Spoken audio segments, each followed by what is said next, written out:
25% growth over the next couple of decades. Kind of, what is driving that growth? Lots of things. If you think about the way we use electricity today, it's just things have really changed. We're seeing new and expanded manufacturing, expanded electrification of our homes and businesses. We've all got more devices than we ever used to. Transportation, all of those kinds of things. And the current transmission system simply can't handle that growth without some improvements. Next slide, please. And then access to new generation. So, there is no specific generation site that this project is being built to connect or anything like that. But as new generation comes onto the system, we say that transmission lines are agnostic. They can deliver power from any generation source. So might be a natural gas plant, might be new renewable energy, whatever it may be. But helps provide energy from a diverse power supply portfolio, helping us to have dependable energy. Next slide. So this is just a quick snapshot here. What I think we want you to know with this slide is that if you see the highlighted area, that's Power on Midwest, and the story here is just that Power on Midwest is part of a broad portfolio of transmission lines being proposed to support the entire upper Midwest region. MISO is the regional transmission organization that we're part of. And they kind of act like it's an air traffic controller for the region. And so Power on Midwest is just one part of the solution to enhance reliability in the upper Midwest. Next slide. This is an important slide, I think. As I said at the beginning, Power on Midwest uses 765 kV technology. And 765 kV technology, I don't know, all that is that's a measure of how much power is flowing on the line. That means probably more to us than it does to a lot of people, but it's just a measure of how much power is on the line.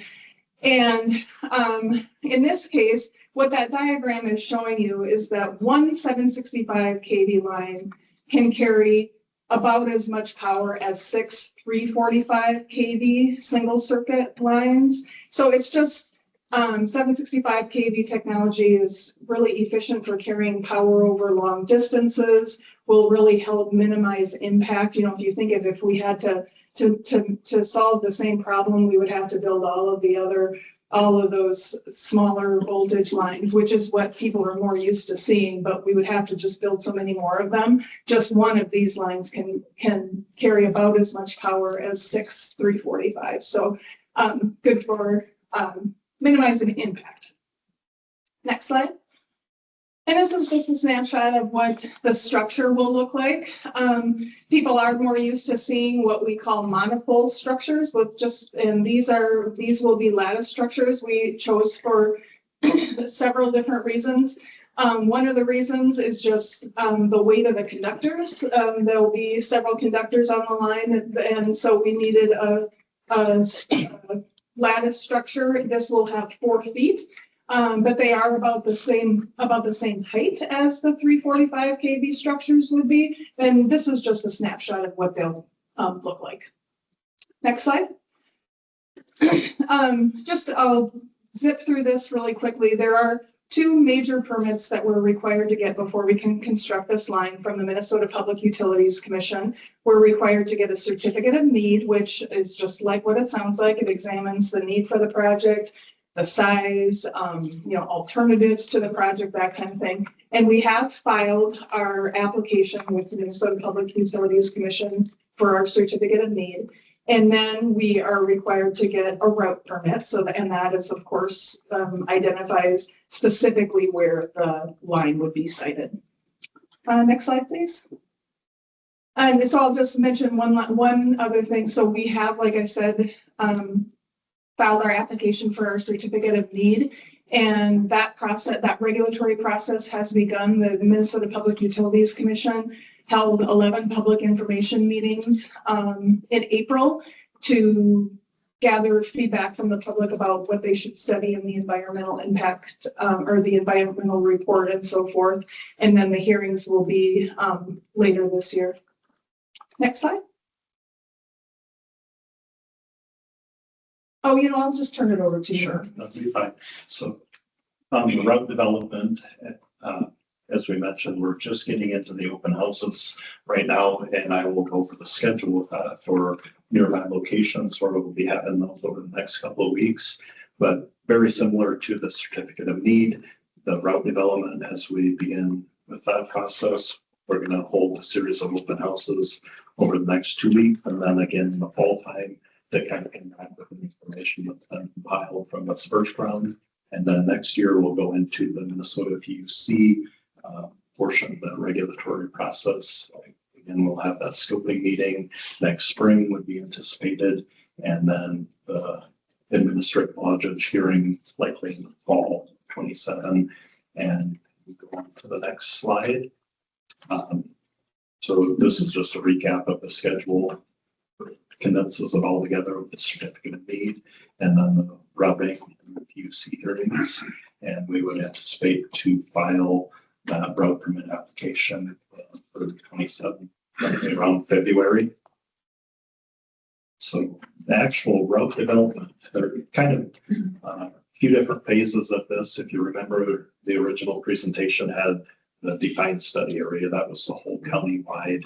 So now our routing and siting teams have taken all of that information that they've compiled, whether wetlands, environmental, pipelines, airplanes, etc., tribal, other sensitive environmental areas, really narrowed that down to some route corridors. And route corridors being approximately 1 mile wide from the center line. And in this area, there's about 3 corridors, and the far north corridor happens to touch the bottom edge of Waseca County, which is why we're back here today. Oftentimes there's landowners adjacent to county lines, and I want to make sure everybody's aware of where we're at.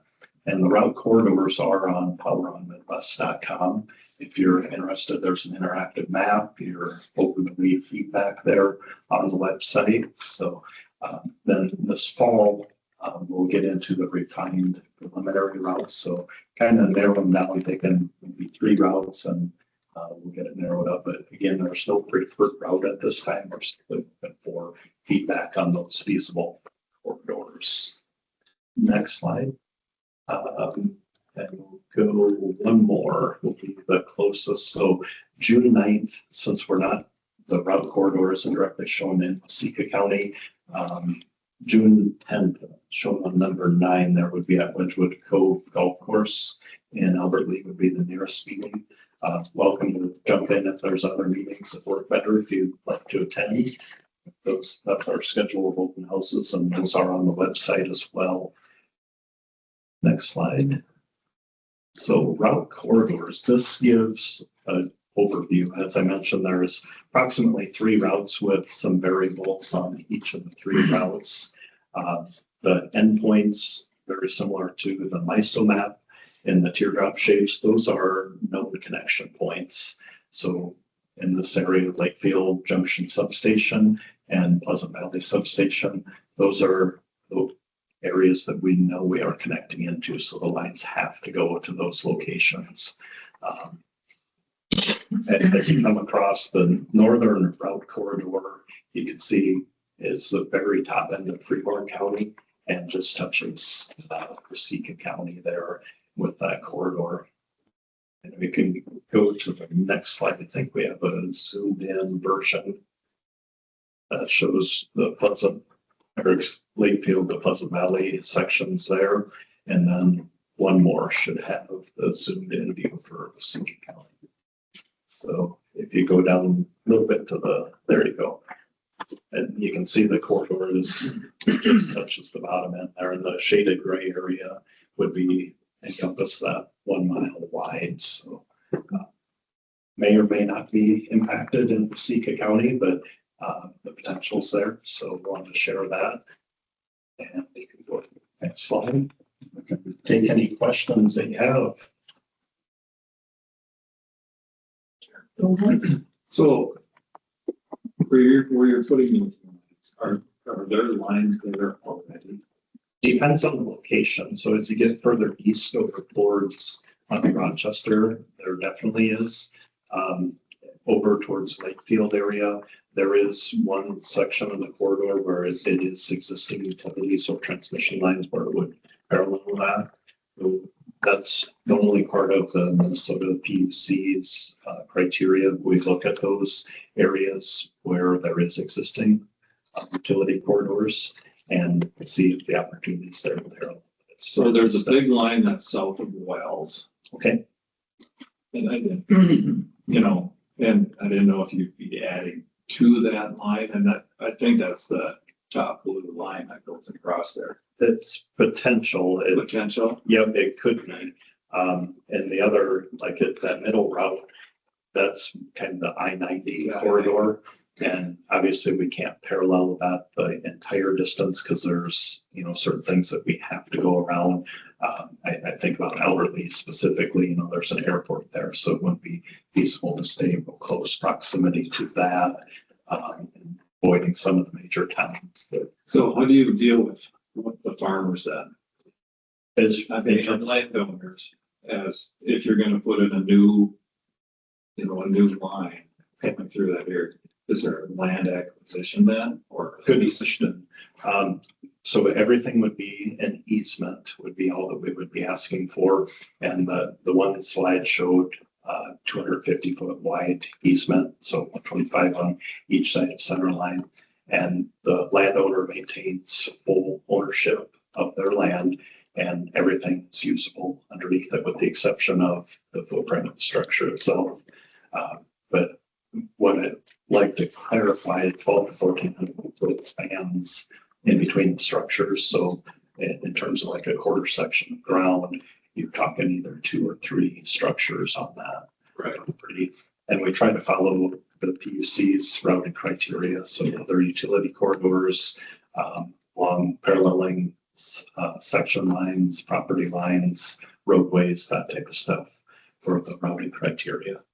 And the easement would be a one-time payment to the landowner, and we would begin those talks or discussions after some of our routing, as we get further into the routing. It's a route permit application that's been approved by the PUC.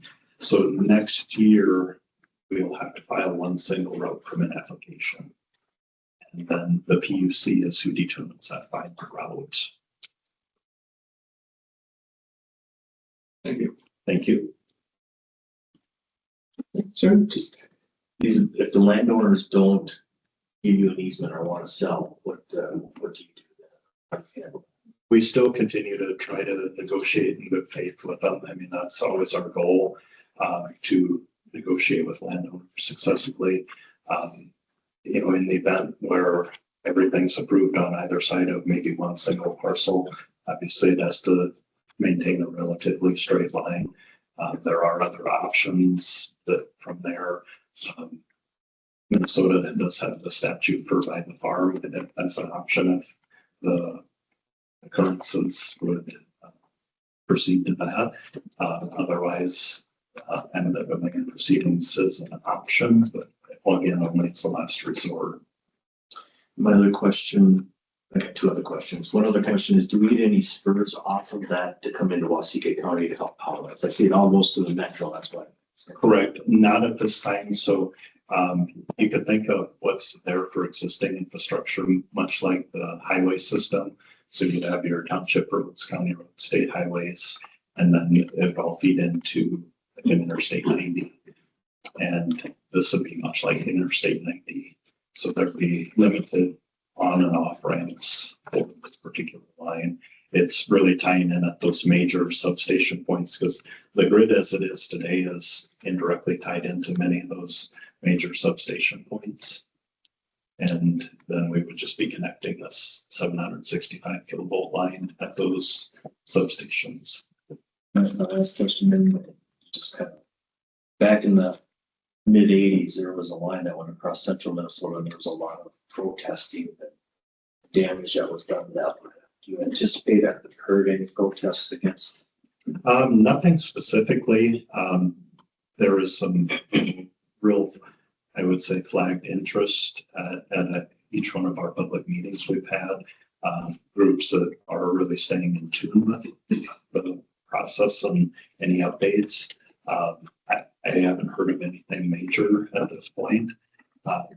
Yeah, I'll mention something too. The utility industry learned a lot from that line. We know very well what you're talking about. And one of the things that utilities really took away from that is proactive engagement, really continued early, often engagement. That's why we're here. That's why we're having all of these open houses and all of these opportunities for feedback. We learned from experiences like that, and are really committed to not having that happen again. Other questions? Just according to your calendar there, that you don't anticipate construction till 2031 or so. Correct. Yeah, somewhere in the 2032 to 2034 would be the anticipated construction. And we'll have obviously a lot of landowner discussions prior to that.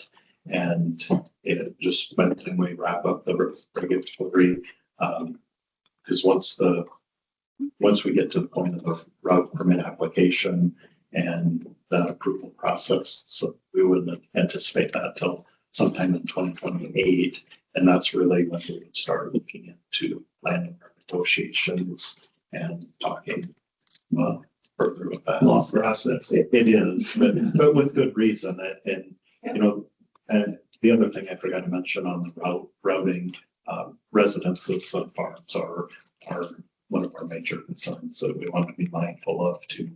That was probably the most important thing as we looked at any of the road options or road corridors. Anything else? We thank you for coming today and keeping us up to date on the project. Thank you for that.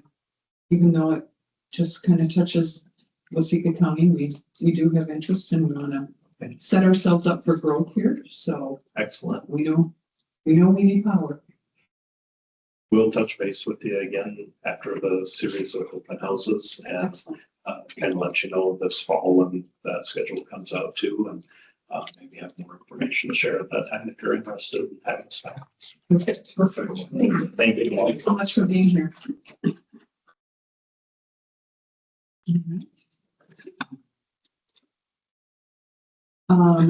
Next on our agenda is the approval of the 2040 two sets of minutes here from the work session on May 19th and from the meeting. So I would be looking either amendments to these minutes or a motion on a second to approve them as printed. Move them to approve them as a slate. Okay, Two of them. thank you. Second by Crosby. All right, motion by Commissioner Christopherson, second by Commissioner Krause. Any comments? Hearing none, all in favor say aye. Aye. Opposed, same sign. Right. Then on to our consent agenda. And I do just want to point out that there was an addition amendment to the consent agenda, the tobacco and liquor licenses, which are on page 64 of your packet, and these are all renewals. But other than that, so none of these are new things for us.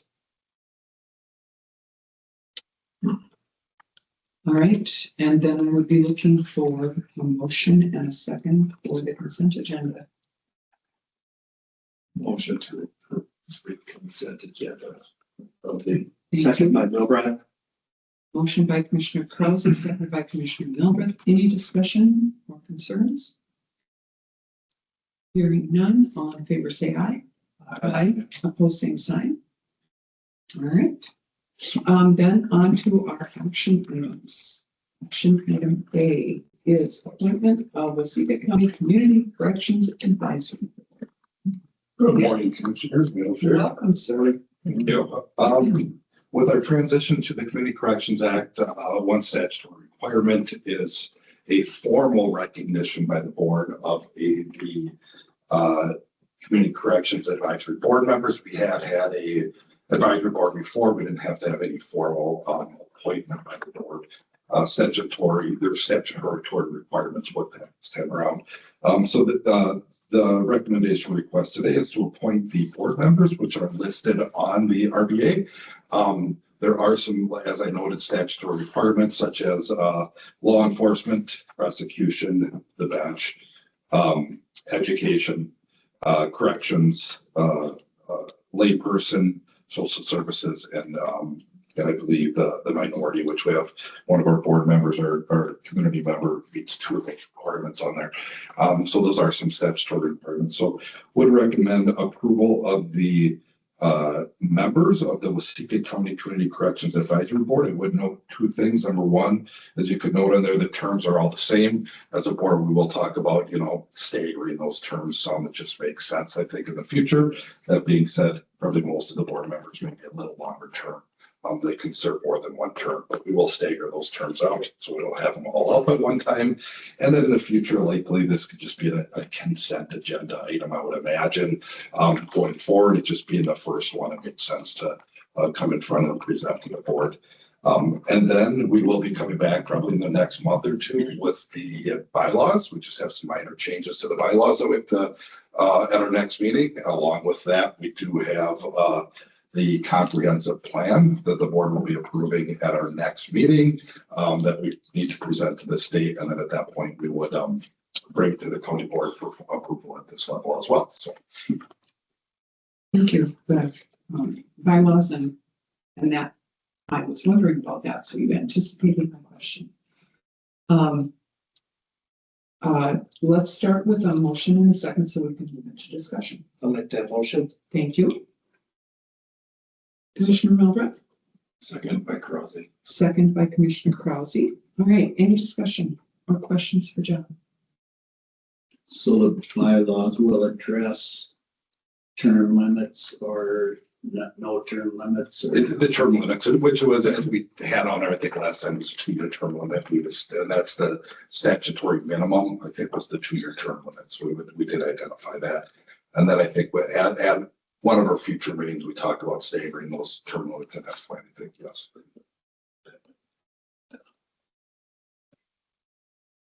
Any questions or comments for John? Hearing and seeing none, all in favor say aye. Aye. Opposed, same sign. Thank you, sir. Thank you, Commissioners. Thank you for the advisory report. You're in the hot seat now, Jim.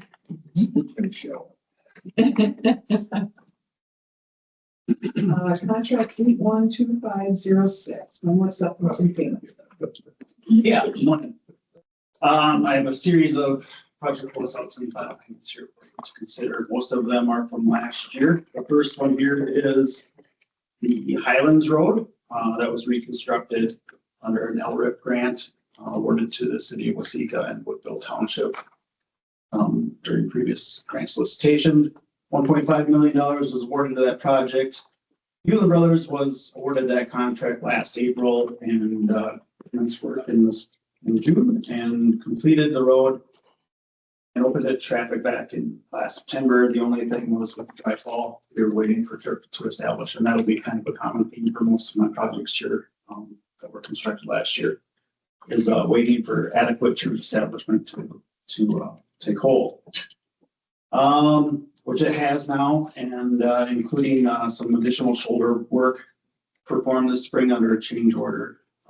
Brought the total amount of work certified to $1,436,760.44, just about 93% of the original contract amount. So under that 1.5 million threshold, so the city of Waseca and Woodville Township had zero cost in construction of this project, although they did have costs in engineering and construction, inspection and testing. But the actual physical road project under Human Brothers, $0, which is very cool. I think we owe Hewlin Brothers $25,000 or $25,606.15. And staff recommends the board accept the work and authorize final payment. All right, let's begin with motion in a second. I'll make that motion. I'll second it. Motion by Commissioner Milbrook, second by Commissioner Christopherson. Comments or questions for Jim? Go ahead, sir. What's left in that account? No, If we pay the 25,606.15 because you were the fiscal host. Yeah, so we'll pay out the 25,000 and we'll seek reimbursement from the state for that median amount. So nothing, I guess, in the county's count. So you're not coming back. I know the city's not in this, but you're not coming back to Woodville Township for this. No. Nope, this county will seek reimbursement from the state for the township's portion, which is what we've been doing all along. And then we'll invoice the city, I think it's about $6,000, their share of the 25. And they will seek reimbursement for their portion under their part of the grant. They had 2 different grant agreements issued, one to the county, one to the city. Thank you. Other questions or comments for Jim? Hearing none, all in favor say aye. Aye. Opposed, same sign. Passes. Contract 812508. This one is culvert replacement constructed last year, County Road 23. This work was performed by Bornicky Construction and last, so again, September completed and open to traffic. Again, waiting for vegetation to establish. That is now done so. State aid has inspected the project. Final work certified is $432,572.18. 101% of our original contract. No change orders were issued or executed, and we owe Warnicki $876.25. This project was funded with local option sales tax, kind of precursor to pavement rehab scheduled for next year. Okay, thank you, Joe. Looking for a motion in a second. So move, Mark. Thank you. Second, by Crosby. Commissioner Hargith with the motion, Commissioner Krause with the second. Questions or comments? First 23. Oh, Wilton River Road. So it ties into County Road 12, Okay, just north of Blue Creek and all of that. there it is. Okay. And that's up for rehab next year. That's the whole 4-mile stretch of them. From Wilton south. Okay. All right. Any other questions? Hearing and seeing none, all in favor say aye. Aye. Opposed, same sign. All right. It was that a deep one. With the culvert right there at 12. Right at, yes, sir. Yeah. Okay, You said rehab on 23, correct? So what will that include? We'll stabilize full depth reclamation. So we'll grind up the whole road, incorporate cement, and then repave it on top of that. And that road also received HSIP grant funding for shoulder paving in 2030. We'll AC that, build the shoulders next year along with the road rehab, and then get reimbursed by the feds a few years from now. So it's all done in one time. I like efficiency. Nice. That makes sense, for sure. Awesome. All right. All right, next on our list is contract 8125. This one is the replacement of Bridge 7598, which was over the Seward River on County Road 6, kind of down in Richland Township area. Structural Specialties was awarded this project last August, and they substantially completed the bridge and reopened it to traffic in mid-November of last year, and again, waiting for vegetation or dry fall of last year. That is now established and ready to accept the work. Final work certified is $574,489.60. 97% of the original contract amount. No change orders were executed, and we owe Structural Specialties $2,823.36. This project was funded by a combination of local bridge replacement program grant funds from the state and regular CASA construction fund. Right, thank you. Motion and a second, please. Make that motion. Thank you. Second. Motion by Commissioner Milbrow, second by Commissioner Christopherson. Questions or comments about this particular project? Yes, sir. Did that one get a little bit wider and a little bit longer? Got what longer stayed the same width. It's previous bridge. It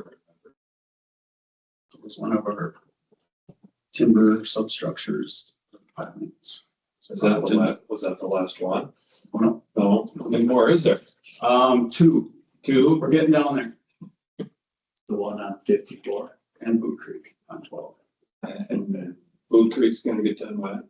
That one's still on the adequate, so it's getting closer every day, obviously, but, the one on 54 is under design and they all have a final design here this month, for state aid approvals. Is that still a possibility this summer? So if there's enough money in that $20 million appropriation to fund the waiting list, we'll see what we can do. Other questions or comments? Would that, oh, I'm sorry. Would that Boot Creek one would that be up any higher? I would love to make that one higher and longer. Higher, longer? So we'll get those trees that just keep on going south or east. Yeah, because it's just like, yep, through there. That would be good. We'll be definitely looking at that as we open to design. I'm sure you'll get that done for me. Pressure though. Other comments or questions? Hearing none, all in favor, say aye. Opposed, same sign. All right, then item E, contract 812607. This one is work performed this year. This is bituminous mill overlay of fairgrounds. WW Blacktopping was put in the contract in March of this year for around $75,000. The next page in your packet kind of shows black cross hatching of what was originally included as part of discussions last winter when we were putting this together. The favorable bids and just a piece in the middle of what we were working on made sense to add some additional work, which was done via change order. And once all the work is completed, the final amount is certified as $101,906.50. And we owe WW $4,697.07. And this was paid for with county levy dollars budgeted for this project, $135,000.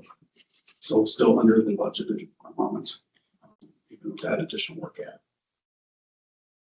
And look for acceptance of the work and authorization of final payment. I would be looking for a motion in a second. So moved by Rosie. Thank you. Second, third.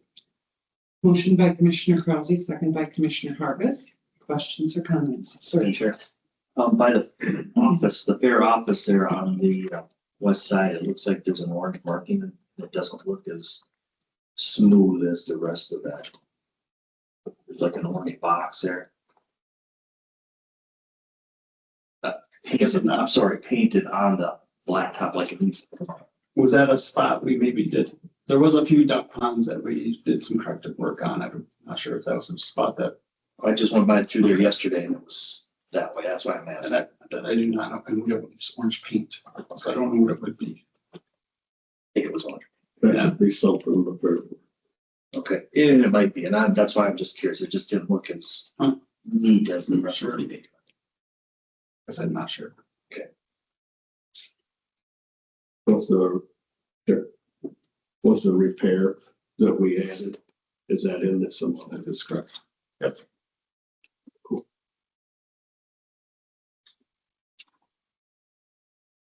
right, any other questions or comments? Hearing and seeing none, all in favor say aye. Aye. Opposed, same sign. Right, then on to contract 812502. You know, it would have made my, These were numericals. This one just was my my, OCD there. this one was my last minute. Slipped this one in before the deadline of getting the agenda completed. We were watching this one a little closer. This is also work completed last year and our middle bridge of these three that were replaced, saw the flood and then saw the drought. So that one took a little bit longer for the grass to kind of establish. And we were able to get state aid to inspect it just prior to agenda deadline. So I snuck this one in. I guess this one is last year's work as well. And as I mentioned, was for 3 bridge culverts replaced by Minowa Construction. This one was on 55 over GD 11 up by Janesville. And then we have 2 on County Road 54 gravel, or 1 over Bull Run Creek and the other over Little Cop River. Work commenced last year, and then all 3 were substantially completed by mid-September and open to traffic. Again, waiting for the vegetation. We did issue 1 change order on the County Road 55 culvert to deal with some organic soils in the road that replaced that with granular material, which cost a little over $9,400. Final amount of work certified for all 3 structures is $1,526,592.29, right at 99% of our original contract amount. And we owe Minowa Construction $4,008.75. Again, a combination of state grant funding for the bridges, and then as all 3 of these are on county roads, local option sales tax funds made up the balance. Great. I would look for a motion in a second. Make that motion. You, Second. motion by Commissioner Milbreth, second by Commissioner Krause. Questions or comments about these 3 bridges, bridge culverts? Hearing and seeing none, all in favor say aye. Aye. Opposed, same sign. There we go. Thank you very much. Thanks, Jim. Getting a lot of things off your books there. Yes. All right, next up on our action items is approval of listing and sale of county land properties. Ryan. Morning, Commissioners. Morning. So basically, Waseca County is in the process of selling landlocked properties that are not a part of county programming and or development. The 2 parcels on the agenda today are Glen and Nancy Parks. Parcel numbers are in your packet. After going through the state statute for the sales of these parcels twice and getting no bids on the properties, first process was basically total amount accepted was the assessed value. And the second process, and after getting no bids, it was sent out again on the second process of a reduced amount of acceptance would be 10% off the assessed value. And basically now the board can determine a price that they feel comfortable selling these properties at. I did communicate with the county assessor on these 2 parcels, and he sent a recommendation, which is in the packet, of 50% of the assessed value. Although these are his recommendations, the board can set a price in either direction, higher or lower, than what is proposed by the assessor. The board is not obligated by any means either way. So what his proposal was, 50% of parcel 0903006 Estimated market value at 60,000. His proposal was 30,000, which would be the 50% cut. Parcel 01,001.1100. 50% would be 25,000 of the 2026 estimated market value of 49.6. Staff are requesting that the Waseca County Board of Commissioners approve the sale of the Bull parcel, PIDs known as Glen Park and Matthew Park, according to the Waseca County Assessor's recommendations, a 50% reduction of the assessed value of the properties. Any questions?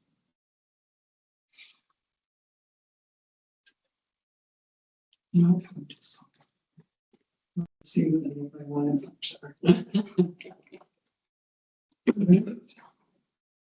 Yes, If I sir. could just further clarify that, as Brian is alluding to, the statutory implication here is not 50% being the next stair step down in this equation. The 90% is codified in statute in terms of that somewhat ubiquitous fair market value that we don't utilize from a county standpoint. So we're absolutely operating within some gray area here. The 50% is the next recommendation, but there is nothing constraining the board to land there or below there or above there. I just bring that up because each time we begin this process, we commit to a minimum of a 60-day window from the time we advertise, from the time we start soliciting and accepting bids, and or opening bids should we receive any. So we will, at a minimum, be looking at that first meeting in August to bring back any recommendations for sale to the board. So I just want to be clear that the recommendations are recommendations that we can try as best we can, and Brock did a great job in terms of trying to find some comparable properties to point at. But they're called irregular properties for that very reason, because they don't align well with the rest of what's happening in the world. So just clarifying. Thank you. All right. Sure. Yes, sir. So is it just going out to the adjacent landowners at this point in time? So these two parcels that we're looking at are landlocked parcels. Yes. So letters are sent to the adjacent touching landowners. So, but That's a 30-day window, it's not out to the public. not out to the general public. Okay.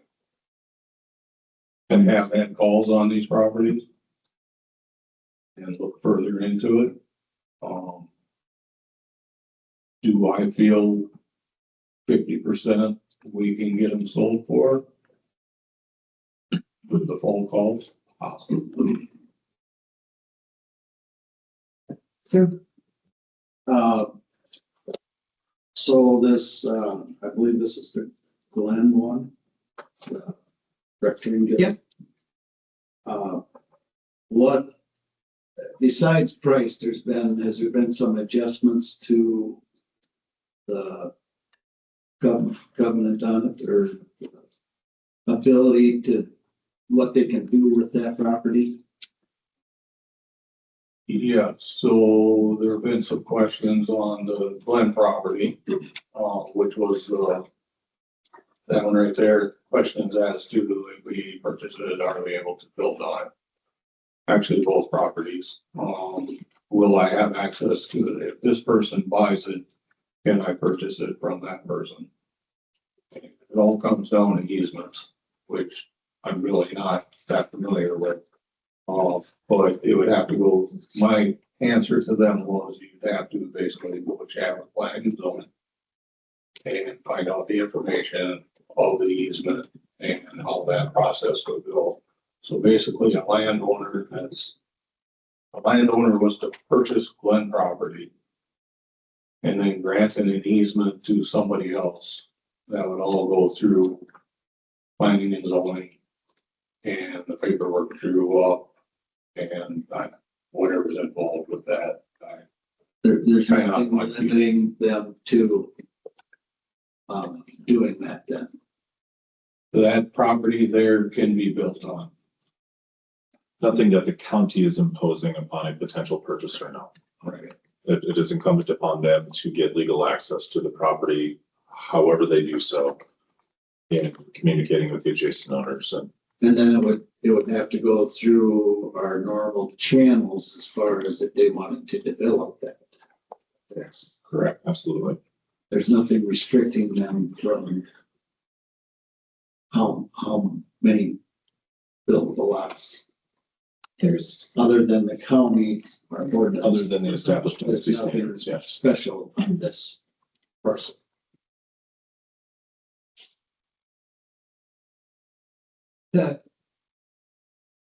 And that is true. Whether somebody buys it and leaves it in its current state and somebody wants to hunt. And the owner then takes over ownership rights and says, you can come and hunt this property. Correct. And I'm gonna give you access through my property to get there. And if they would decide to develop it somehow, that would be their own process too. And we're not selling it at a development price at this point. Nobody can get to it to do anything with it. I mean, not legally. And Madam Chair, just to further clarify comments earlier, I should have mentioned that the whole basis of an irregular parcel indicates that there is no legal access that can be conveyed with the sale of the property, which is why it is only direct marketed to adjacent landowners, just so everyone understands the point of the process. So we don't just generically advertise this publicly or bid, even though it's posted publicly in a public meeting. We don't allow purchasers from across the road or from a parcel that is not directly contiguous to the parcel for sale, because then it just creates additional hardship. And there is no legal access for us to convey with that property. Yes. We don't pay any tax as a county on any sale of land. Correct. Regardless of how it was acquired, You mean like capital gains? just on the sale of land. If it was acquired at $100 an acre or deeded over, there's no basis to sell it at any price. We don't pay tax. Not from we would pay as far as the recorded document itself. Are you talking about deed tax or mortgage registration tax or anything like that? Sorry, yes, you would have to pay details. The deed tax is really the only implication that the county would have from the conveyance document itself, but not property tax, not sales tax or any other kind of use tax, Just gains deed tax. tax. We do have a small transaction with the lawyers as well. So, Yeah. Go ahead, Commissioner. So I hate to keep coming back to this covenant business, but do you know, how did we acquire this piece of property? And was there anything, there must not have been anything on it that, did a family give this to us like Eustis Park and say, we'd really like this to stay the way it is? So the legals on these two properties that I looked at, did not state that it had to stay in Waseca County. Or that their preference was for it to stay as a wooded piece of property? Saw nothing like that in the. It would be hard for us, Commissioner Christopherson, to say that definitively from 50 some odd years ago when that conversation transpired. But it wasn't in any written. Right, nothing codified within the deed itself that said this parcel must forever be a park or natural vegetative state or anything. Some of the other common language we have seen and do have parcels that do have that specific restriction on. And this just isn't one of those. Those are the ones that we can't sell. Right. Okay. Go ahead, and then I'm gonna be looking for a motion. Well, second. I'll make, before we I'll make a move on. motion. That we go Okay. forward. All right, thank you, Commissioner Milbrow. We have a motion. We have a second. Second, to get the discussion. All right. Great. Motion by Commissioner Milbrow, second by Commissioner Krause. Let's continue on with discussion. Go ahead, Commissioner Milbrow. Right, on the Manatee Park parcel, are we sending notice to the state of Minnesota, being that they have, wildlife land right there that maybe they want? They have been included in every one of the letters. Thank you. Other questions? Madam Chair, to expand on that, we contacted the DNR years ago on this one in particular, but others, and they made it pretty clear at that point in time that their current policy is to not expand their footprint. And if they were interested, we'll call you, don't call us, essentially is the takeaway. But I still sent them a letter. By the statute. Thank you. So this will be the second go around. Third. Okay. Well, that, does it go to a fourth and a fifth or what? Choose to let it. If we choose to let it? Okay, Yeah, if it starts at 100% of market value, 90% of market value, some other percent of market value as deemed reasonable. okay, So that is where we're at now. It's the as deemed reasonable, as based upon the conversation or lack of participation or lack of interest, is this a reasonable selling point? so it might take a few more. Right. This will be a letter you guys will put together to send out. Yep. And then if you get two people that say, yeah, I'll pay that minimum bid, then do we, okay, what you gonna give me for it? You're the auctioneer after that? Or how do you proceed from there? If you get two or three, So basically what happens is the letter goes out. That's a 30-day notice that we have got no bids on it.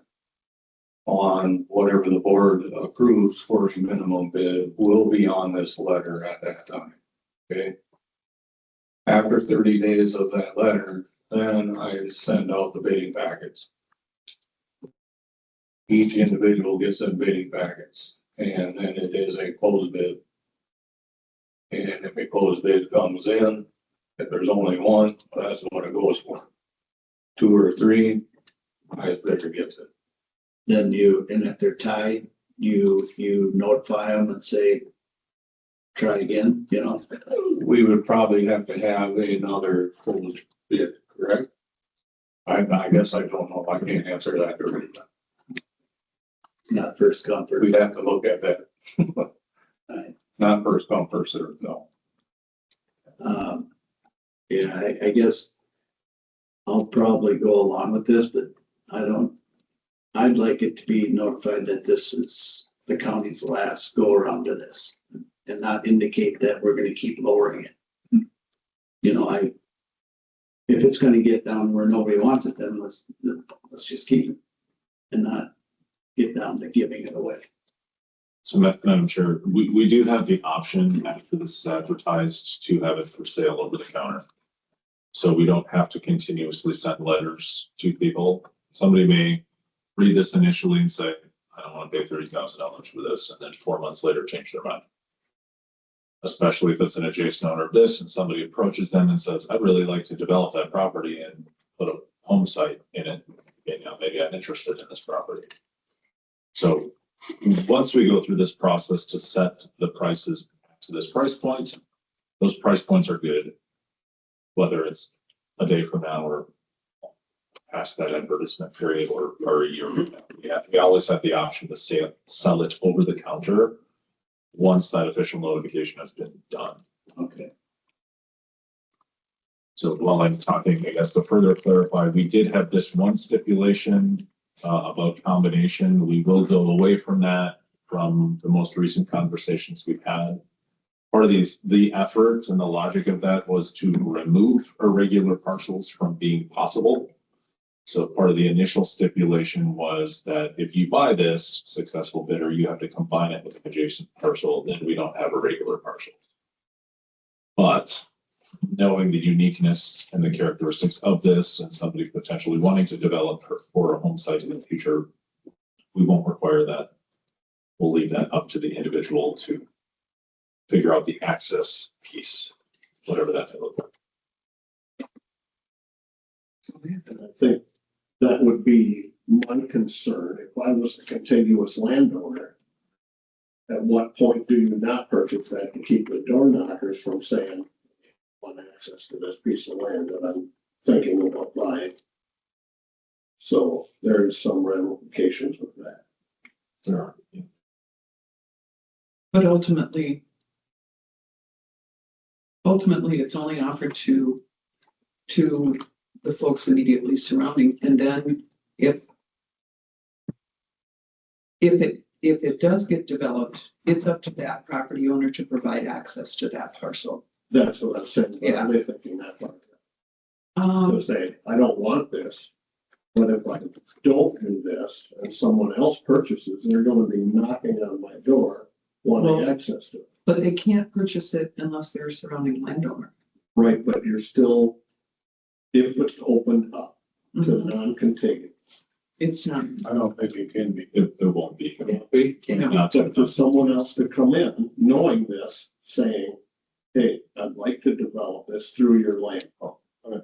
You know what I'm saying? oh, I do, and then that, So then you're answering all those calls or well, people knocking on your door. yeah.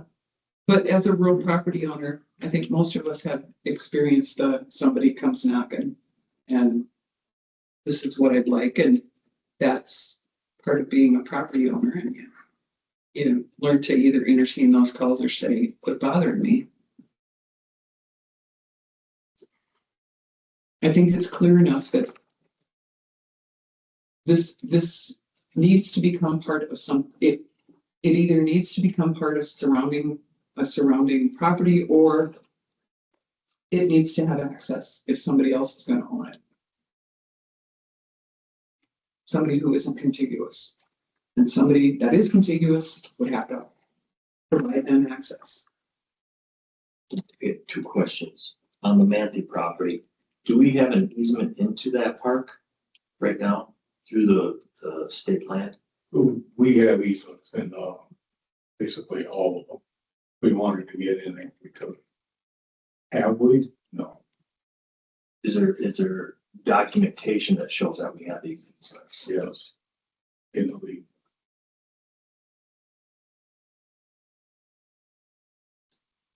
But they would be transferred, but over because we're covered.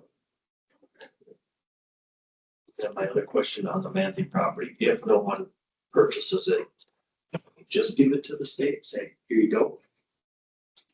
They take it or They're already offloaded. do it. The state's already offloaded. Go on the website. We Sell land. Okay. I don't believe we have the option to just say it's yours now. Okay. It will be the only way that, the only established process that really happens is through the tax forfeiture process, which won't ever apply here because there aren't any ad valorem taxes on the property.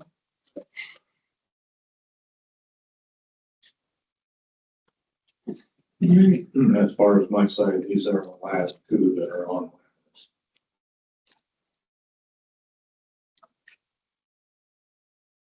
All right, any other questions or comments? We have a motion and a second. All in favor, say aye. Okay. Opposed, same sign. All right, let's get her done. Madam Chair, Thank you. I have a question for you, Brian. Back on our work session, when we talked about parks and such, we were gonna try to find the deed on Homer Lake and what we could and couldn't do back there. Did you ever find that? So Toner's Lake is non-saleable. It's what, Non-saleable? no, I understand that, but there were some things that we were gonna look at. You said we're on the deed and I never looked at it on top of my head about what we can do and where that land goes because it's gonna cross somebody else's property there. So it was in the contract that we couldn't sell it. I know it's in basically, we got a grant fund on it. Okay, minimum dollar. And according to the grant people, when I reached out, Waseca County could sell it, but we would have to purchase another piece of property of the same value, not less. So we purchased that with grant money. Grant money. Owner,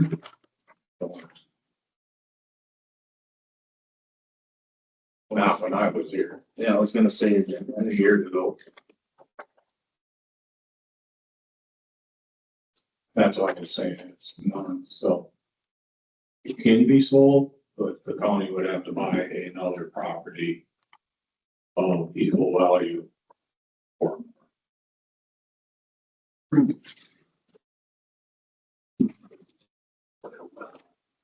so Any other questions for Brian as long as he's here? let's go see that, sorry. Go ahead. that Commissioner. wasn't originally, was it? Did you just kind of find that? That was, No, I. you've known that all along, that it was purchased with equity? Yep. What do you mean by the ancestors? I think it was less than $1,000. So we may, yeah, we'll want to look at this some more. We talked about this in 2023. I was just briefly looking at some of those notes as well too. But it was conveyed to the county in 1967 from Morgan. And then granted access easement across the private property. And then a deed in 1999 was recorded against or correcting the legal description in 1967 from that 1967 deed. And that deed released all the rights in the county in the 1967 deed, but then simultaneously put access over the correct legal description, which is mostly what's illustrated here in Beacon. Jim, you got involved in this conversation too, but I'm not sure why, to be honest with you, at that point in time. I don't remember why we were talking about it, but I do. Mr. Morgan, he was asking us for the county to gravel the driveway. It's a traffic. okay, I see. Oh, all right, that's this one. Okay. Coming back.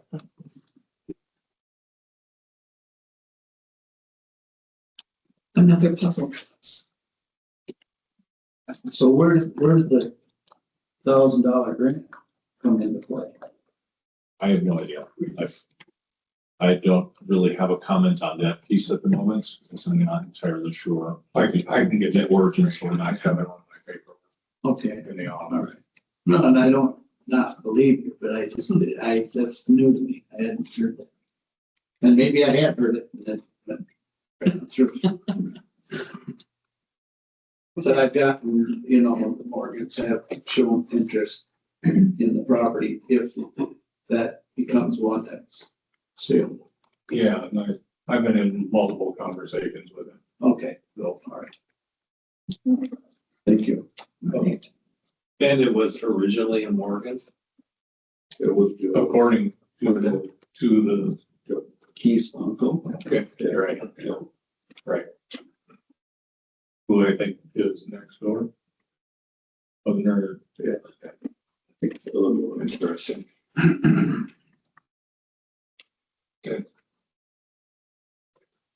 All right. Thank you, Brian. And right now we're going to take a 3-minute break. And then we'll come back to the administrator.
many years and stuff. Yeah, just right, pull the plug on everybody, yeah. Everyone, we are. Cell owners. Exercise. Who's looking at one courthouse work? They can build strategies. And you can solve your lanes. We need to talk about that. Nobody else has to put it up, but it just. That's what James telling you. And then make it require. That is a decent scenario. Talk about that. If you could add to that part. Central filter, if you could take that money and add to a park that we're going to use it right here. Right, sense. Yeah, man. You do good. Are we ready to reconvene? We will reconvene. Thanks, Madam Chair. I'm assuming good to jump into some admin updates. Yes. Every couple of months, I try to bring you just some license bureau stats, what's happening, kind of the transactions, the dollars, the implications. A little bit of a tie to some legislative action that happened in this session. There was the one-time $245 million relief in tab fees, which is great. Hopefully it'll stick around for a while, but we'll see what happens. Which basically takes it back to the pre-2023 rates. That change that happened in the 2023 session. So staff continues to do a great job. Continues to be busy with the amount of transactions, but just helpful to kind of get a long-term look, historical look of how we're comparing to previous years, both in the transactions and how those transactions relate to the dollar amount and how that dollar amount relates to us in terms of what we keep, which is always around 5% of the total sales. The rest of that we're doing work on behalf of the state, sending them the funds.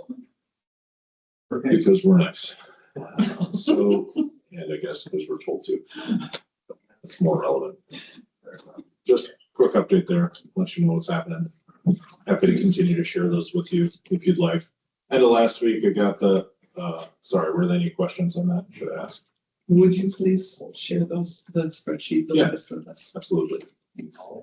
I got the fully executed agreement for Songbird Trail the end of last week, just to find out on that one.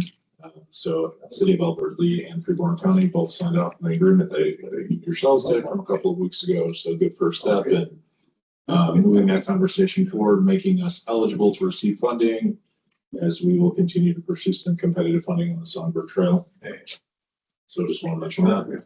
I'll mention we have our joint Powers Board Library meeting this afternoon. So we have community health board and Waterville from 1:30 to 3. And then immediately following that is a joint Powers Library Board. We had a joint work session with LeSueur County last week to talk through some of the transitional plan for library services. As we know, that moved away from a standalone unique taxing authority regional system to being county owned, for lack of better term, county governed, county administered. So knowing that there are two counties involved, it behooves us to figure out how does that work? Who's administering the fiscal components, the staff components. The takeaway from that work session, as you may have seen with the posted agenda for the Joint Powers Board meeting, is recommending that Waseca County be the fiscal host for the regional system, as well as the employer host for the regional system as well. So those are the two action items that are on that agenda for today at 3:00 in Waterville. Anything we want to talk about now, as you have the full board, whether that be that deliberation document that has been shared or the agenda today that we'd like. Yeah, what are the two main action items we need today from that? The two action items are designating Waseca County as the fiscal host for the LeSueur-Waseca system, and then designating Waseca County as the designated employer for the LeSueur-Waseca library system.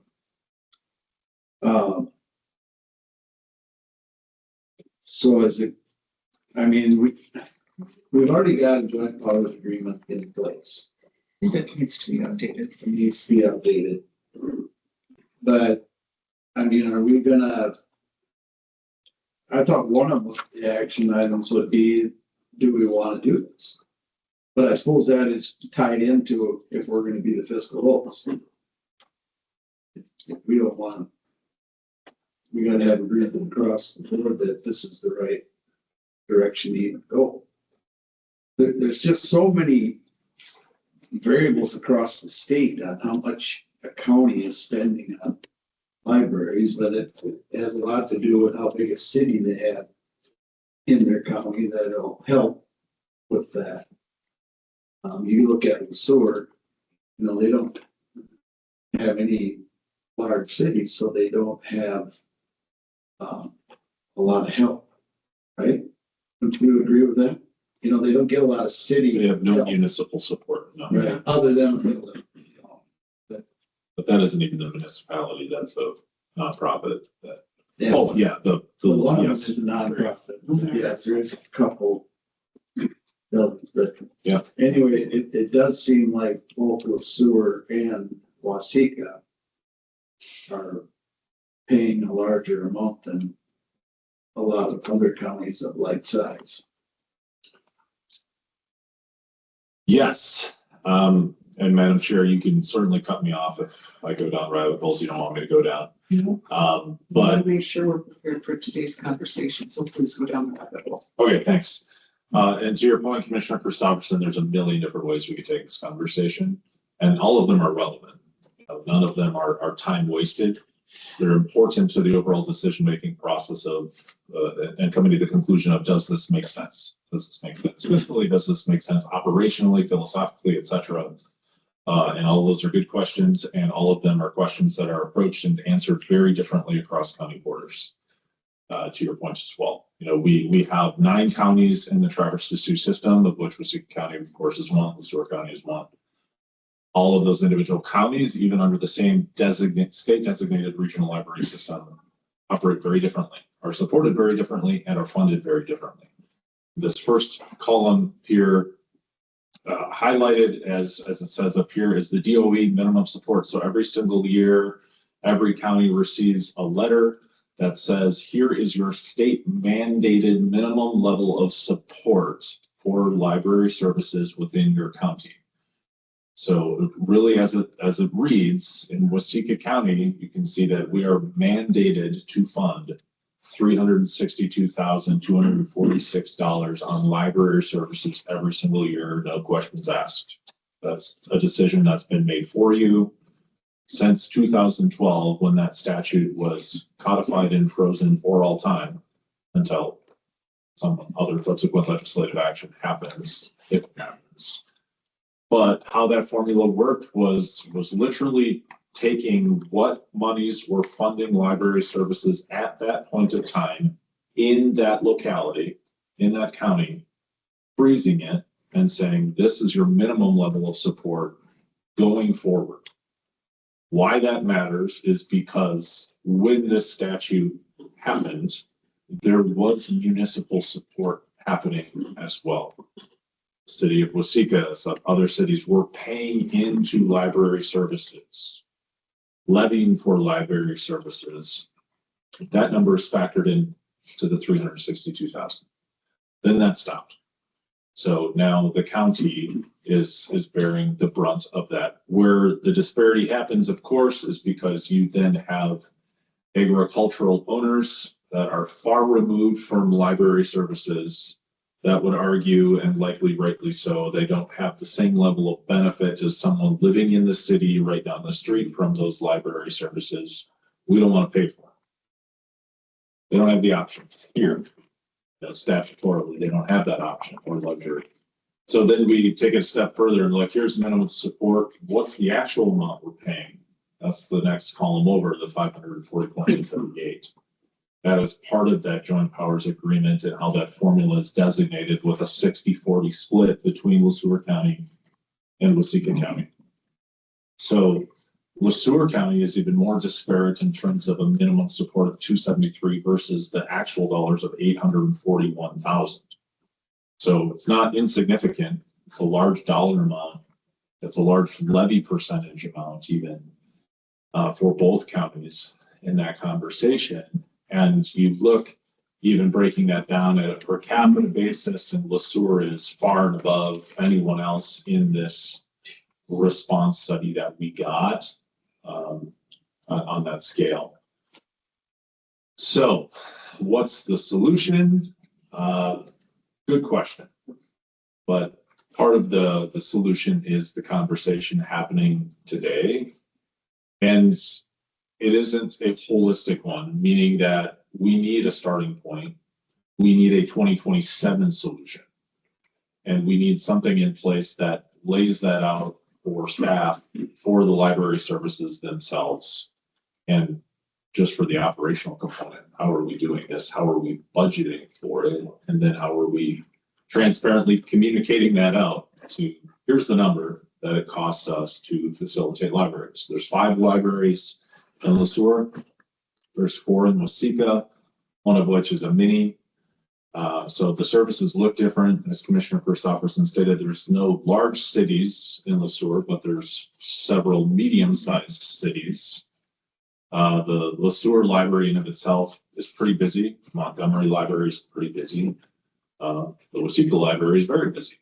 And the uniqueness and why the argument exists for Waseca to be the fiscal and the employee host is because our regional library services are facilitated out of our building. So the regional staff that touch all 9 of those sites, that do work that touches and impacts all 9 of those sites, are hosted by us in this city. So it makes a lot more sense for Waseca County to be the host of those services. That in of itself does not say, does this make sense as a whole? That doesn't answer that question. It just answers, what do we have in front of us and what do we have to do to maintain? It only addresses that. So absolutely, there will be a conversation going into the revisement of the JPA to say, is this working how we want it to work? Should it be 9 sites?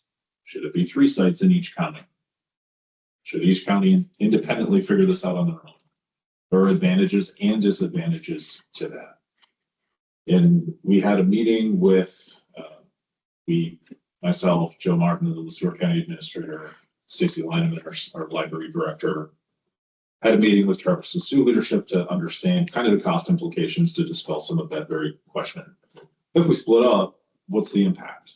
And it's nearing about $100,000 of impact between both counties, meaning that if we had to stand it up individually and replicate the systems and the software specific components to run autonomously and independently, it's at least $100,000 impact. And that's really before we're getting into the staffing conversations, because one of the advantages we have is we have a deep and broad substitute list, and people can plug and play across county borders right now that we wouldn't otherwise have. We have a single library services director.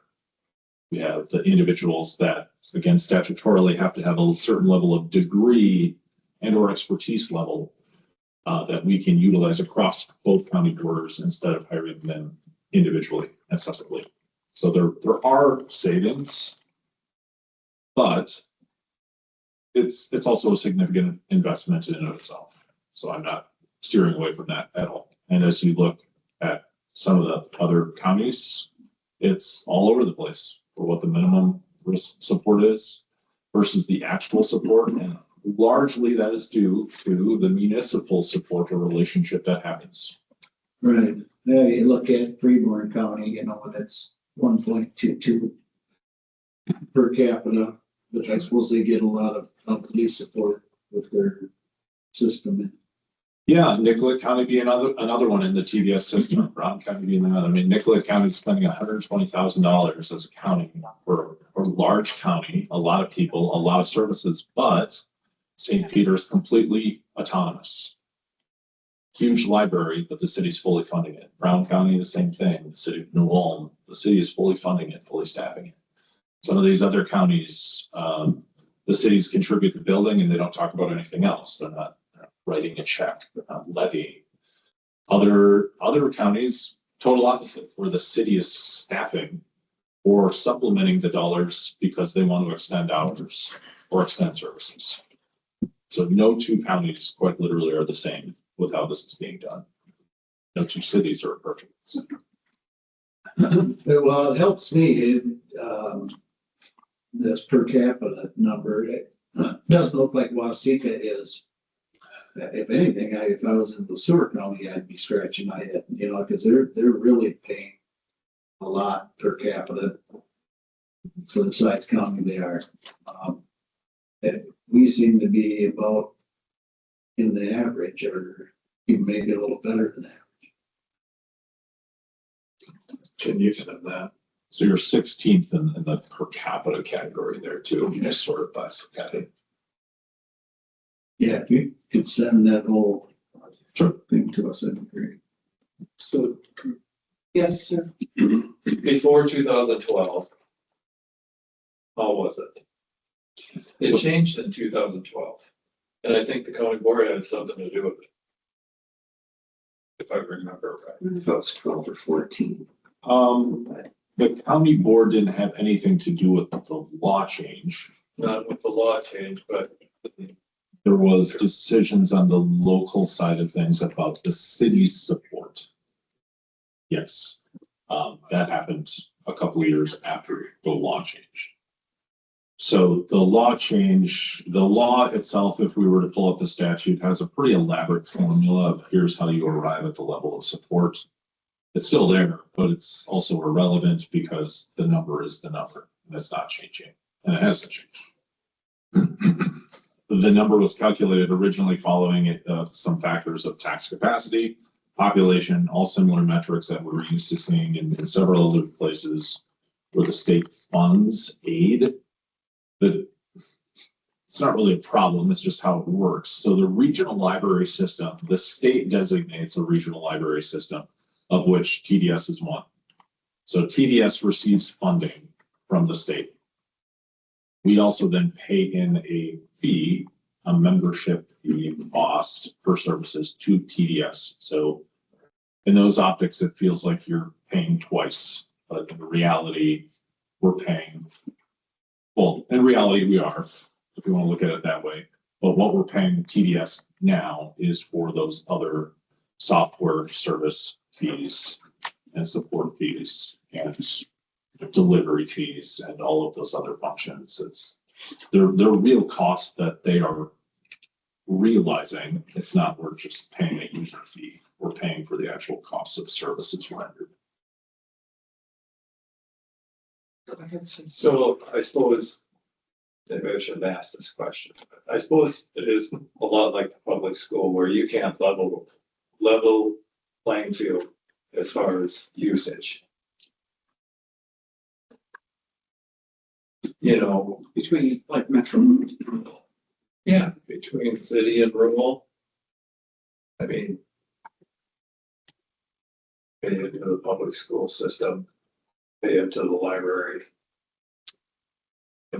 These are foundational institutions that for 200 years that Right, we have, as landowners, yeah. you pay into school districts. So that conversation has come up and it should. I mean, we talk about it in other areas and service deliveries. We talk about with ditches all the time. It's a service delivery. We have beneficiaries along a ditch system that benefit from this more than I do or you do removed from it. So we talk about that with roads. We have that establishment with special assessments, with road reconstruction. We have that conversation in a lot of other places. So libraries naturally lends to that as well in terms of should the people that are benefiting from it most pay a higher fee than those that are not. It's hard to track that metric, but it's also relevant in terms of the municipal conversation, which will absolutely be part of the ongoing narrative of this Joint Powers Board. We talked about it quite a bit in the work session itself last week, probably will come up today, But what was concluded in the work session at least was, let's set this one aside post 2027 transition, knowing that we all want to talk about it. We need updated agreements with all of our municipalities, no matter what the end result is. We need updated agreements with them because they're really old. Even if that's just the city saying, we're gonna provide the building, we're gonna provide the updates, the maintenance, the utilities, etc. Even if the fee structure or the funding support doesn't change, we still need something that says what it is. And have that with updated and in hand for the joint powers board as a whole, across the whole system. But will that be public coming up for another line item on the property tax statement? It's not another line item on the property tax system. It was as of last year, which we concluded was an inappropriate way to approach it. Because it was operating as its own unique taxing authority or taxing district, should not be. It is now under the county umbrella. It is its own fund in the county. And just to clarify, the, there is a ton of work that we have to do here. And we need to continue to get educated about how this works and how it might work, because just like with a lot of places in county government, there's a lot of ability to be creative and thoughtful about how this would work best for Waseca County residents and Store County residents. But today's meeting is really about, as Michael intimated earlier, about 2027 budgeting. If we want to maintain the libraries, keep our highly qualified staff, keep things going, we need to make some basic headway on some of these big pieces, knowing that there's all this other work that has to be done. But I mean, we got to figure out a way to really bring these functions in-house, which will also get us a little more efficiency with the whole system as we move forward. And then we're gonna have a lot of conversations about how this what the actual functioning is, because right now the library system, our two county system, has been operating very independently. These couple decisions help put foundational decisions in place for now, so we can get them, you guys, so we can get it under county functions, so that we have stability to make those other decisions going forward. Will the efficiency reflect in less cost savings? We are anticipating slight cost savings, yeah, because right now the library has to hire extra help to pay bills and do those kinds of things. They have to do a separate audit. There's a number of things that they have been doing as an independent thing that gets a lot more efficient when you bring it under us. And one of the discussions we did have at the meeting last week, I think it was last week, was about that efficiency gain, but especially from the Waseca County side. Melissa was in the room, Tammy was in the room. One of the questions was, do we have the capacity to do this without additional cost to us? And our administrator and our staff said, yes. We have the ability to take this on without adding any additional staff for Waseca County to manage this. Will they be county staff then? And our HR has capacity. Yes. Go ahead. Question, so you say they have to hire up, is this the actual number up here, or is there additional numbers that we don't know about that they subcontract out to people that we're not getting? You said they had to contract out for their billing, or Well, the All of library- that's been in their budget. The All of library, that, so for example, the library has a $15,000 contract per year to do their payroll services, to do their billing services, to do their audit services and accounting services. That would not be necessary under us. It would fall under our own comprehensive financial system. We would be doing the budget components, which for us should are minimal. They'd be as a county employee under our payroll system, so minimal change in administrative burden to us. My question was, is that 15,000 included in this number here? The number on the screen right now has nothing to do with the actual budget piece. Okay. Here, this was a comparison exercise, so like this, for example, is what we looked at from the work session standpoint, which is more cogent to what you're talking about from the staff piece of it. So if part of the necessary exercise was to kind of column by column, what is it costing the library services now versus what would the expense be in what I called a worst case scenario? And by that, I simply mean like if the benefits piece was disproportionately high, which we know it wouldn't be. What's the top dollar in 2027? So this being the current number in the library budget, this being the proposed 2027 number, even after all of those additional increases, it's still lower in the worst case scenario. The initial comparison we did was $130,000 less. So as I explained in the work session, it's going to likely be somewhere in the median of the $0 to $130,000, regardless, it's less than it costs right now. It also has the dual benefit of lowering, it increases our overall pool of health insurance and benefits, which ultimately decreases our cost in premiums.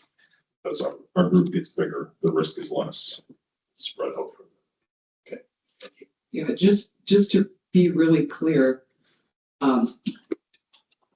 these pieces need to be in place so that we can budget for 27. Because this sets the direction for what that's going to look like and helps us actually be ready to do the budgeting for the library within Waseca County. Because if we don't make a decision about who's going to take care of this and how it's going to get done, then we won't be able to settle on how much it's going to cost. By making this decision, these two decisions today, then we've got the major foundational pieces in place to say, okay, this is what it's going to cost, and get closer on the budgeting. Yep. Anything else to dispel before that meeting this afternoon? One more thing, and hate to drag this on, but I'm having a hard time making the numbers make sense. You know, we got this one here that showed the dollars by each location. But when you add those numbers up, they don't come to that budgeted number. You know, because I'm assuming that the city contributions on the bottom are all in kind. They're not coming into the operational expense. The city contributions are what the city are telling us solely from a reporting standpoint, that this is what they realize in expenses towards library services. It's not a check they're writing. Right, it's It's not. heating the building Yeah. or whatever, yeah. Yeah. So it's not actual cash coming Right. into the operation. So when you take all those, add those up, and then you add up that system responsibility wages, you know, I don't come up with 1.139, but that's something maybe we can talk about this afternoon too, or maybe it's irrelevant. And just to clarify, again, I don't think this was intended to be a direct tie to the budget. It was intended to be a comparison exercise in and of itself. And it could be more, I think they're subject to some of those expenses there. We don't even know whether, because this is just a number that each of these cities reports to our director to put in her annual report. We don't even know that they're all counting it the same way. Okay. Okay. Yeah, we say, we need a number, what do you spend on the library? And that's literally the broad question. And so some of them may count electric, some may count heat. It depends what building they're in, how they're doing it. Okay. Yeah. All right, that's fine. Thank you. All right. But as you'll have seen in that document I sent you a while back, there are several recommendations for several things that won't be addressed today. So there's certainly a commitment to more conversation that needs to happen with conformity and how that's approached. But today is like the first steps of, well, we have to do this to even move forward. Good for now on that? Yep. Okay, I'll speed through a couple other things here. Scheduling budget meetings with staff. A lot of that data is being inputted now into Munis, and we start to get a little closer to what a projected picture will look like and going into 2027. Our audit team, external audit team, doing our internal audit. From Baker Tilly was on site a week ago and finishing up all of their reporting requirements. So staff have done a good job in being timely and getting information to the auditors as requested. They're hoping for a July finish date this year, at the end of July, which would be great. Because it would be helpful to have that before making a preliminary budget decision, because that just makes sense to know what happened last year before you start to figure out next. But just to say that has been going well. We had our first virtual staff meeting relative to our strategic plan a couple of weeks ago. And just happy with how many individuals were able to attend that over a lunch hour. It was just a half an hour touch base. That was after the last commissioner meeting as well on the 20th. And I have another one tomorrow from 12:30 to 1:30, which is just further spending, trying to catch. There'll be some redundancy in both of those half-an-hour blocks, but just allowing more people to try to catch either side of that lunch time as they have time to do so, or aligning places where you're managing a service counter. There needs to be some overlap there. But that'll be a broader conversation about capital infrastructure as a whole, our capital planning process, how we're approaching that, what the future of all of our sites and buildings may look like as best we can infer, and just opening it up to some level of Q&A for staff. The last conversation was me presenting, here's what the board did in strategic planning, this is what it means, this is what it looks like, this is why it's important, here's how we're going to tie it to the work we do on a day-to-day basis and a commissioner meeting basis. And then this one is a little bit more interactive in terms of what does this mean for me? Is that a natural question for people when you talk about new construction and consolidation of where am I going to be and how does this impact the quality of my life and the quality of my job? So just allowing some space for that as well as we move forward. We all have an open house. As of now, we had to get a little bit more creative because of some election judge training that was happening mid-June. So right now that is slated for June 30th at 10 a.m. and 6:30 p.m. in this building, in this space, just kind of outside in this main area, to invite members of the public in, talk about some of the judicial center initiatives, what it means, why we want to do it, how much it costs, what the impact is, what does it look like, what services will be done out of it, what does it mean for all of the other building spaces, all of those things, allowing an intentional opportunity for people to come in and chat through that if they have a desire to do so. So 10 a.m., 6:30 p.m., June 30th. Keep that in the back of your mind or even the front of your mind as we move forward the next couple of weeks. That very next day, July 1st, I'll have one more staff virtual touch base again for half an hour, just to recap the open house and really any other questions that have arisen over the previous prior month and a half. Questions on that process at all? June 17th is no longer the 10 a.m. and 6 p.m. That is correct. June 17th and 18th is when we're dedicating this space for election judge training and. You sent out a cancellation on them.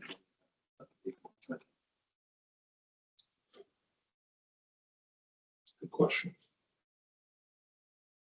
So I'll get updated on your calendars as well, and we did receive just some renderings this morning, a couple hours ago, from Waseca that'll help contribute to that overall imagery. Trying to pull it up back. I'm not gonna spend a lot of time on these, but just so you know that they exist. So this is just a series of external renderings, taking everything in the schematic design process that has been captured to date and putting it to image form to make some better informed decisions and have some better informed conversations with individuals as we go. So you'll get those to people per scale. I don't We were taking some guesses. know what size those people are, but from my size or something other. But helpful to see from all angles what this thing should actually look like in conjunction with everything else that's around it and the landscape around it and buildings around it. So I'll forward that on to you so you have that for your own review. And in future conversations, I'm sure you'll have with individuals as well.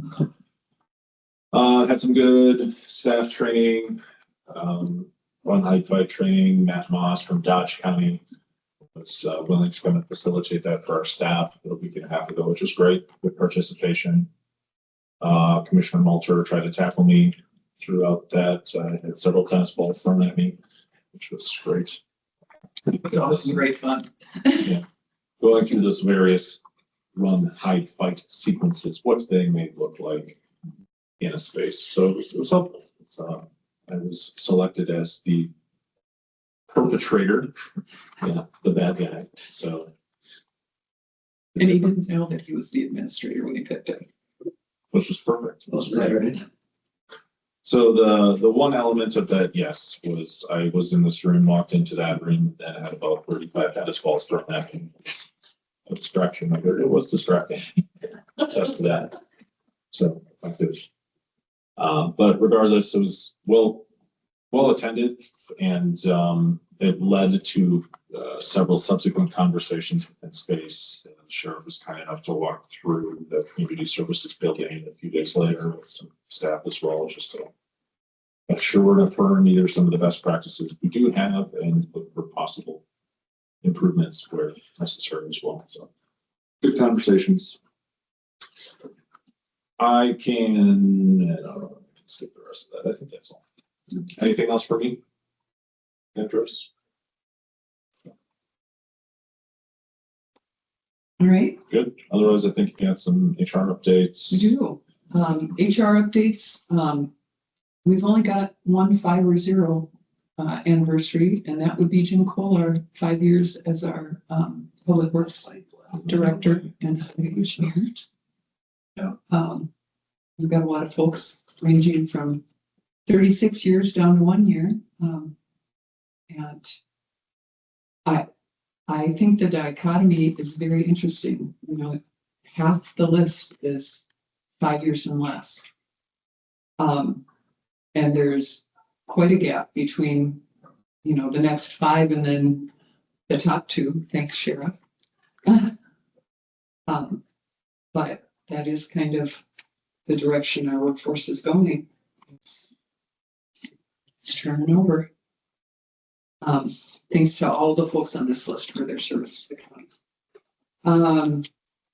Next, we got community development update via email from Tina. She's at the Snake Selectors Conference right now, so that's a good thing. And what we and Commissioner reports here. So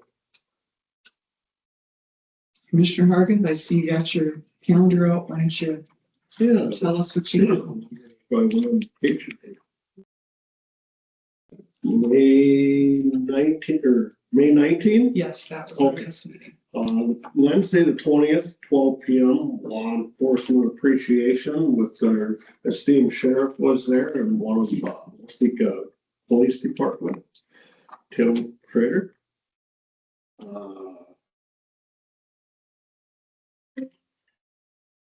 28th, here in the annex library board meeting, 1 o'clock.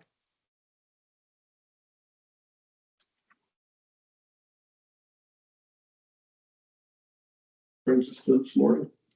Very good. You must have been on vacation. That was. I don't have much more than that. Commissioner Christopherson. The 19th was the Min Prairie after our board meeting. Board, the 22nd. Yeah, I had a transition team, Min Prairie transition team, a meeting, and we started going over bylaws on how they will change some of the wording. So we got through most of it. Got another one coming up here, I think on 8th of June. 26th with P and Z subcommittee.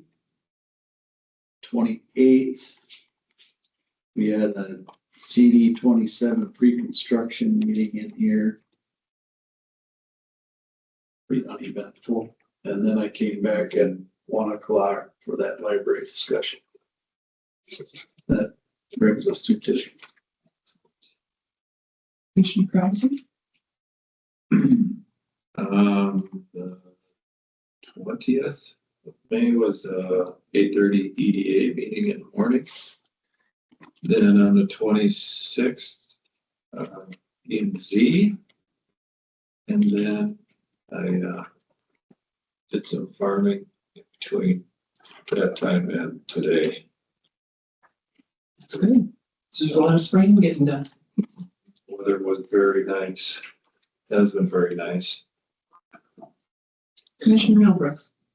We go back to the 19th work session board meeting. I attended the city council meeting. 20th had an EDA meeting and then attended the law enforcement appreciation. 23rd, I had coffee with the commissioner. 27th, I attended a freedom event, the Exchange Club put up at the high school. 30th, I had coffee with the commissioner. That brings us to date. On the 19th, after our board meeting here, I went to Min Prairie Finance and our Min Prairie board meeting. On the 20th, I took in the law enforcement appreciation event and I sat in as a listener for the staff virtual touch base that Michael put on and appreciated very much his presentation.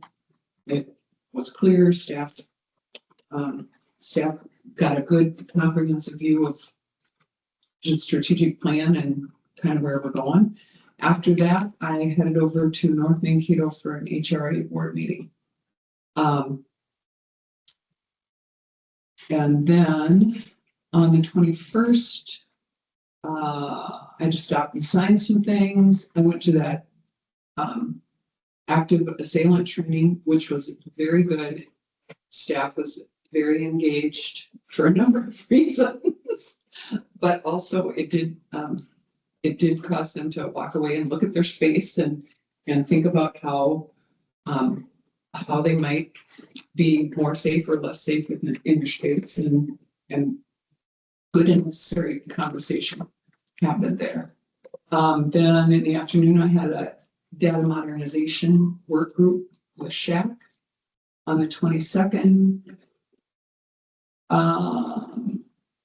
we're gonna on something for joint leadership team. Had an interview. Let's see. Oh, the 25th, I was on vacation. Yes, I was on vacation, and I was also on vacation on the 26th. Took some time with friends.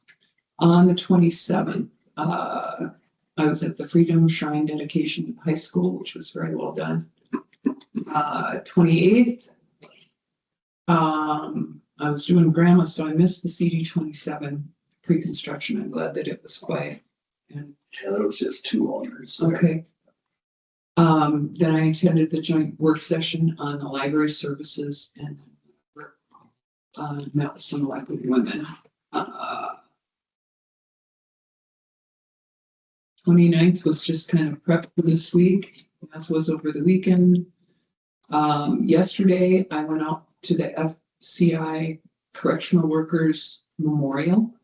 Out at FCI, that was very nice. Our sheriff's department and local law enforcement and our fire department were well represented, which was very nice. And here we are today, and we've got a full schedule. I will tell you, I did a little math. I used AI over the weekend.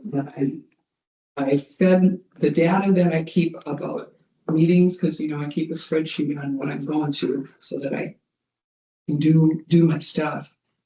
And I found out over the last 3 years, I have averaged over 38 and a half meetings a month.